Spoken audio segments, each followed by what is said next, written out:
എനിക്ക് ഇന്നലെ കുക്കിങ്ങിനുള്ള ഉൾവിളി വന്ന് നട്ടപ്പാതിര 11:30 ആറായപ്പോഴാണ് കേട്ടോ. അതിനിപ്പോൾ കുക്കിങ്ങിന് നട്ടപ്പാതിര എന്നൊരു സമയമൊന്നും ഇല്ലല്ലോ. ഇന്നലെ കുറച്ച് തിരക്കായിരുന്നു. അത് ഉച്ചവരെ കിടന്നുറങ്ങി. അത് കഴിഞ്ഞ് പിന്നെ കൊച്ചു വന്നു കഴിഞ്ഞ് കൊച്ചിൻ്റെ പുറകെ പോയി. പിന്നെ വൈകുന്നേരം ആയപ്പോൾ കുറച്ച് ഡാൻസ് പ്രാക്ടീസോ അതെന്താ, ഞാൻ ഡാൻസ് കളിച്ചാൽ കൊള്ളത്തില്ലേ? അതൊക്കെ ഞാൻ പറയാം എന്താ കാര്യമെന്ന്.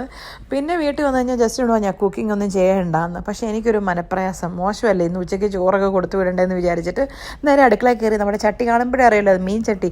ഇതിപ്പോൾ എനിക്ക് പിന്നെയും കിട്ടി കുറച്ച് സാൽമൻ്റെ തല. നമ്മുടെ ഒരു ഫ്രണ്ട് മീനാ മാർക്കറ്റിൽ പോയപ്പോൾ വാങ്ങിച്ചുകൊണ്ട് വന്ന. അപ്പോൾ മീനാ മാർക്കറ്റിലുള്ളവരുടെ ശ്രദ്ധയ്ക്ക് ഇനി മീനിൻ്റെ സാൽമൻ്റെ തല കാണുമ്പോൾ എടുത്ത് വെച്ചിട്ട് ഞാൻ വരുമ്പോൾ വാങ്ങിക്കുന്നതായിരിക്കും. പിന്നെ ജസ്റ്റിയെ പറ്റിക്കാൻ വേണ്ടി ജസ്റ്റിക്കും കൊച്ചിനും കുറച്ച് ഫിഷിൻ്റെ പീസും ഒക്കെ ഇട്ടിട്ട് സാൽമൺ കറി സെറ്റാക്കി. പിന്നെ കുറച്ച് കൈപ്പവല്ലൊരു തോരൻ വെച്ചു. ശരിക്കും ഞാൻ ഇപ്പോൾ ഓർക്കും അത് തോരൻ വെക്കണമെന്ന്. മെഴുക്കുരുട്ട് വെച്ചാൽ മതിയായിരുന്നല്ലേ, എന്തൊരു പാട് ഇത് അരിയാനായിട്ട്. പിന്നെ ഞാൻ ചോറൊക്കെ ഇടാൻ ഒത്തിരി സമയമാവുന്നതുകൊണ്ട് ഞാൻ എന്നു പറയുക, ചോറിനകത്ത് കെറ്റിലിനകത്ത് വെള്ളം തിളപ്പിച്ച് പെട്ടെന്ന് അങ്ങ് ഇട്ടു. അതാകുമ്പം പെട്ടെന്നാവില്ല. എങ്ങനെയുണ്ട് എൻ്റെ ബുദ്ധി?